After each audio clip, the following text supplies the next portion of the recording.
Glad to meet you all in one more video. Today I am with the Textual Comprehension, Grammar and Vocabulary of the Unit 3 from the 8th class English textbook, SSC Board, Telangana and Andhra Pradesh. Firstly, let's look at the comprehension. The Selfish Giant. The author of the play The Selfish Giant is Oscar Wilde. Answer the following questions. What are the major characters in the play? The major characters in the play are the giant, snow, frost, north wind and autumn. On to the second question. Why do you think children have been named as tall girl, round boy, square girl, etc.? I think children have been named so based on their appearance. It might have been used to distinguish each one from the other and to enrich our imagination. Enrich our imagination means when we see these names tall girl, round boy, square girl and all, immediately we start imagining those shapes, the children with those shapes. So that is enriching our imagination. On to the third question.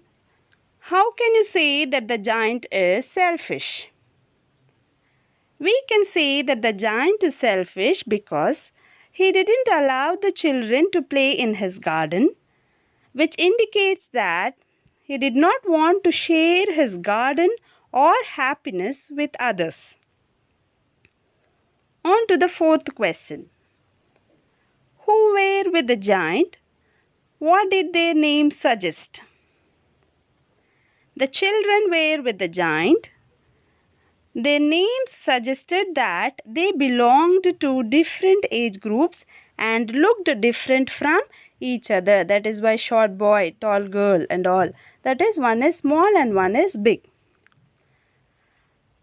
On to the comprehension of Selfish Giant Part 2. The first question. How is the child different from the other children? Here the child is the small child who could not climb the tree. How is he different from the other children?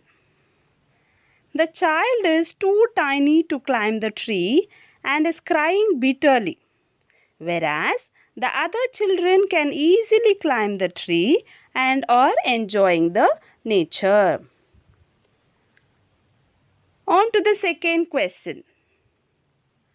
How does the narrator explain the idea of springtime? Pick out some expressions.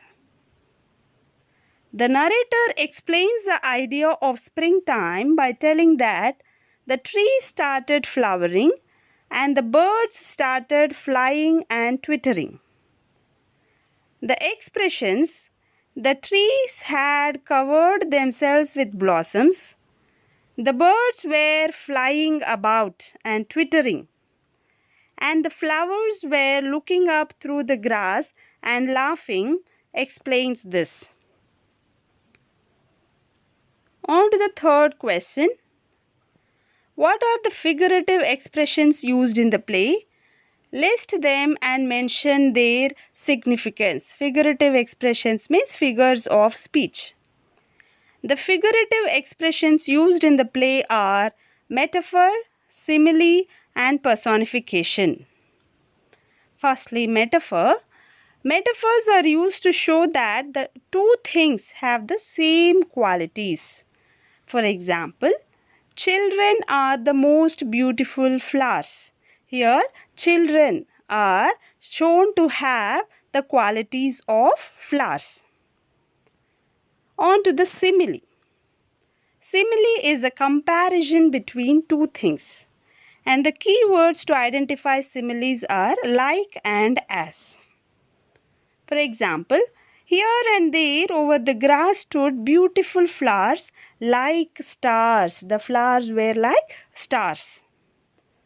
On to the third one, personification. Personification means human qualities given to non-human beings or things. For example, the trees were waving their arms gently. Here, The trees are given the human qualities of waving. On to the fourth question. What is the central theme of the play? The central theme of the play is the joy of sharing, or you can say the central theme of the play is the unconditional love and forgiveness of God. On to the second bit. Complete the following sentences, choosing the correct answers from the choices given below. The first one. Both over the grass stood beautiful flowers like stars, and the peach trees broke into blossoms refer to autumn, spring or winter. Which season? Yes, the right answer is the spring season. On to the second question. The giant observed the children hiding in the garden, playing in the garden or dancing in the garden. Yes, the right answer is playing in the garden. On to the third question. The giant knew the spring had arrived from. How did he know that the spring had arrived? The song of a linnet bird, the sounds made by the children, or the blossoms in the garden? Yes, the giant could know by the fragrance of the flowers. Hence, the right answer is the blossoms in the garden. On to the fourth question. The little boy called the giant by gesturing, flung hands around the neck, ran towards the giant. Yes, the right answer is the child, the little boy, flung hands around the neck of the giant as a symbol of gratitude. What a marvelous sight this is said by the children, the little boy, the giant. Yes, the right answer is the giant. On to the vocabulary part. Refer to a dictionary and find out the phrasal verbs beginning with break. Use them in your own sentences. Yes, the first one is breakdown. Breakdown means stop working. Example, my car broke down on my way home. That is, my car stopped working on my way home. The second phrasal verb, break up. Break up means to break into a lot of small pieces. The example is, the cup broke up on the floor. On to the third phrasal verb, break into. Break into means to enter by force. The example, thieves broke into the jewelry shop.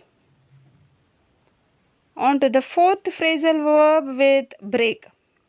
Breakthrough. Breakthrough means to get past something on our way. Example, the motorist broke through the barricades and caused a traffic jam. On to the next bit. Pick out some more phrasal verbs from the play, The Selfish Giant. So the phrasal verb from The Selfish Giant, first one, cover up. Cover up means to put something on top of something else so it is completely hidden. The sentence from the play is, the snow covered up the grass. The second phrasal verb from the play is to knock down. That means to hit or push to the ground. And the sentence from the lesson is, I took a great axe and knocked down the wall. On to the third phrasal verb, put up. Put up means to stick on a wall so that many people can see. The sentence from the text is, I built a high wall and put up a notice board. On to the fourth phrasal verb, look up. Look up means admire. And the sentence from the text is, the flowers were looking up through the grass. On to the next bit. Pick out antonyms of the underlined words from the play and use them in your own sentences. Here the first sentence is, nobody likes to be in hell. The opposite of hell is heaven. From the text, the word equivalent to heaven is paradise. Hence, the antonym of hell is paradise. And the sentence with the word paradise. Everybody wants to go to the paradise. On to the second sentence. You should beware of your foe. Foe means enemy. And the opposite of foe is friend. Yes, foe antonym is friend. And the sentence is, I play with my friend. On to the third sentence. It started raining cats and dogs. The antonym of started is stopped. And the example is, it stopped raining outside. On to the fourth sentence. She uncovered her head after she came out of the temple. The antonym of uncovered is covered. The example is, eat covered food. On to the fifth sentence. This is the nearest shop to my house. The antonym of nearest is farthest. And the example is, my home is the farthest from the school. On to the next bit. Match the words in column A with those in column B with similar meaning. The first one, scream. Scream means give a loud cry. Whisper. Whisper means to speak quietly. Yell. Yell means shout loudly. Roar. Roar means a long, deep sound. Groan. Groan means soft, quiet voice, difficult to hear. Weep. Weep means to cry. Shriek. Shriek means a loud, high shout. Babble. Babble means many people speaking at a time. Wail. Wail means a continuous loud noise. Twitter. Twitter means continuous short sounds. On to the next bit. Choose the correct meaning for the underlined word. The giant put a notice board. Trespassers will be prosecuted. What is the meaning of the word trespassers? Is it persons who enter the premises without permission? Persons who forcibly enter the premises? Persons who officially enter the premises? Yes, the right answer is persons who enter the premises without permission. On to the second sentence. The giant was wrapped in furs and rode all day about the garden.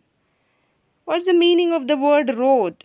Is it made a loud noise with anger, felt frustrated, or looked pleased? Yes, the right answer is made a loud noise with anger. On to the next sentence. There are 12 peach trees that in springtime broke into delicate blossoms. What does the word blossoms mean? Is it leaves, flowers, or fruits? Yes, the right answer is flowers. On to the next sentence. He rattled on the roof the whole day. The word rattled means, is it made a series of sounds, or shouted, or tapped? Yes, the right answer is made a series of sounds. On to the grammar part. Identify the gerunds in the following sentences. So, gerunds are nothing but the ing form, that is the present participle form of the verb used as nouns. They are either used in the subject place or in the object place. On to the first sentence.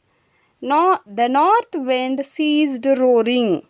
Here the gerund is roaring. The second sentence. The child did not see the giant coming. Here the gerund is coming. I heard the children whispering outside the wall on their way to school. In this sentence, the gerund is whispering. Why is the spring so late in coming? Yes, the gerund in this sentence is coming. Walking makes you healthy. In this sentence, the gerund is walking. On to the writing skills. Write some one-line notices that you may find in the following places. First one, hospitals. Do not litter. Do not litter means do not make the place dirty. You can also say silence please. The second one, banks. Maintain a queue. This is the notice written over there. Public places. No smoking. Schools. Stick no bills. At home. Switch off the fans and lights when not in use. On to Unit 3, Part C, the comprehension of the poem The Garden Within. The poetess of this poem is Celia Beryl. On to the first question. What is the central idea of the poem? The central idea of the poem is inner peace. What features of the garden in the poet's heart are mentioned in stanza 1? The garden in the poet's heart is beautiful and grows in fits and starts. Smiles are the petals of the flowers there. On to the third question. What is the mood of the poet? Is it sad, hopeful, or thankful? Yes, the right answer is thankful. On to the fourth question. Explain the word gratitude as used in the poem. Gratitude means being thankful. The poetess moves ahead being thankful to the hope that strengthens her at all circumstances. Hope these textual comprehension, grammar and vocabulary were useful to you. Thank you for watching and have a great day. Please comment in the comment box, for which I'll be thankful to you, and click the like button if it was useful to you. Thank you once again.